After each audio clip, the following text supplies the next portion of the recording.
Whenever I'm starting a new project, like posting on YouTube recently, for example, I like to look at examples of success, which I'm sure everybody likes to. But I think it's important not only to look at examples of success through videos or reading, but also in your own life. People that you know, maybe you grew up with or went to school with, and seeing not only their success journey, their success where it's at now, hearing what they may have to say, but if you can remember back to when they were on the rise, like what people around them were saying or doing or thinking, or even yourself, I think that's really important, because then you can reverse engineer that and not guarantee success, but know what kind of experiences to potentially come across while you're trying to do something yourself. There are two examples from my life that I always think back on because it was really fascinating to see them succeed. One guy is a guy I went to high school with. He now works at MTV. Another guy I grew up with, I kind of knew him my whole life, and he now runs a very successful hair salon in New Jersey. So the first guy, I didn't really know him in high school. He was a football player. We just didn't really run in the same circles. But in college, or maybe like a little after college, around that time, there was all this chatter that he was all of a sudden doing amateur wrestling, but like WWE style wrestling. I'm not talking about like wrestling. And everybody was shocked that there was wrestling in one of our local towns. Like, they would just take a church and they would turn it into a WWE style wrestling event. And he came up with a whole alter ego name and was posting about it online. And everybody thought it was pretty cool. It was kind of funny, but ultimately it was like this. It was very uncharacteristic for this guy because everybody remembered him as your typical football player. Like, I cannot explain how much of a, like, think 80s movie football player character this guy was. So we don't think much of it, but it's just everybody's kind of talking about it. Nobody's actually going to these events. I think no one went that far. It was just a very interesting thing to mention, like, oh, remember him? Anyway, fast forward a few months, I start seeing this guy at the gym all the time. And he had gotten in really good shape, and he was there every single day, but he also got very slim. And I remember a lot of the commentary from people around me was, oh, you know, he got too skinny, like just really critical, annoying stuff, but he looked really good. And he started doing this Facebook video. I think it was Facebook video and maybe even YouTube. I don't know. He did just everything. He was probably just across the board, Instagram, but I remember him being big on Facebook specifically. And he started a music channel where he would be the host of new artists that he picked out, and he would talk about them. It was like songs to add to your playlist, and he would have performances. And I was in a band at the time, so he eventually reaches out to me. And I was super excited about it. I was like, yeah, this is cool, because he had a big Facebook following. I remember thinking, I'm shocked so many people are still active on Facebook that aren't 50 plus, because I don't remember what year this was. It was probably around like 2016, but it was definitely before Facebook became... I think of Facebook now as when you were younger and you were waiting at the grocery store in line to check out, and there were all those magazines like Star Magazine, and it was all the tabloids, and it just seems designed for old people now. But he invited me on, and I was very excited. I performed a song. He was a very nice guy, and it like did very well. Like, the video did very well. It brought some traffic towards my music at the time, and it was cool. So then, a little bit after that, one of my other friends works in the music industry, and he would run these big events for emerging artists, right? Like, so we saw Iggy Azalea when that song Fancy first came out, and just artists like that at the beginning of their careers, like very behind the scenes, like how they push these artists out. So I told my friend in the music industry, this guy is really good at what he does. You should check out his social media. And my friend in the music industry was so impressed by it that he asked me to reach out to this guy in order to host one of his events. So I put the two of them in touch.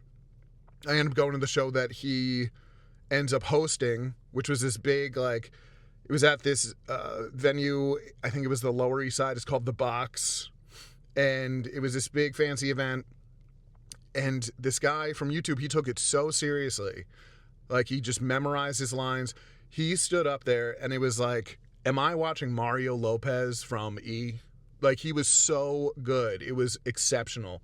And you could just see how much this guy put into it over the years. Like, he just locked in, and it seems like he just stepped away. I don't know this for a fact, but it just seemed like he stepped away from, like, I don't know, like just normal social functions. It just seemed like he was going hard because he cared about this so much, and he just studied it like anyone would study a book, and he got so good at it. He ends up continuing to do these events, like just branching out, like popping up in a bunch of different places. And then there was one day he was asked to host the VMAs, and that was just the game changer. He ends up hosting the VMAs, and then all of a sudden he's a part of MTV. And I think he's a part of MTV to this day. I think he has a podcast. I don't want to say his name, but just look up MTV people. You might be able to find him. But he was also just like interviewing all these really famous people at the time. And I think he still does. But that was just remarkable because when I look at everyone around him, it's like everybody was kind of confused by it because like, this is different. But they also were kind of judgy about it the whole time. I never was. I was impressed by the guy because I always love people that put themselves out there and do something different because I always want to be one of those people. And I always remember that because when I'm going on my own journey, I make sure just to not care about what anybody around me thinks of it because those people don't even know what they're thinking. They didn't know how to react to this guy the whole time. They were like, at first, they were like, this doesn't fit into the box of who I thought he was. He was a football player. He was muscular. He was, like, kind of beefy. And then, like, I didn't think he liked music. I didn't think he was like this. And it's like, of course you didn't think that because you weren't paying attention to this guy. You didn't pay attention to him until he stood up into the spotlight in front of you. It wasn't even, like, malicious. Everyone was just, they were excited to have something to talk about. And unfortunately, a lot of people have only negative things, which I think is just them projecting their own fears of like, well, I would never do that because I'm terrified. Then the other guy who cut hair was a completely different kind of story, also very successful in a very different way. I think of this more as someone who pursues a business rather than obviously like stepping into the spotlight. But this guy was always one of those people that had such a wonderful personality. Everyone always loved him. He just like thought out loud all the time. He was funny. And in college, he just started cutting his friends' hair. He treated his business from the start like he was already a success for decades. And it makes me think of that story of Van Halen where people said that they saw them before they were famous in LA, and they'd be playing for a crowd of like 5 people, but they'd still pretend like they were playing a stadium. And this makes you think of all the manifestation stuff. But this kid was just cutting his friend's hair, and he was doing a good job. You could tell he cared about what he was doing, but he was cutting his friend's hair, and because he was so well liked, and people in town, like these other guys in town would be like, oh, he cuts hair. They all started going to him also. And I think they felt a sense of loyalty. They're like, yeah, he cuts my hair. And so he was doing that for years, didn't think anything of it.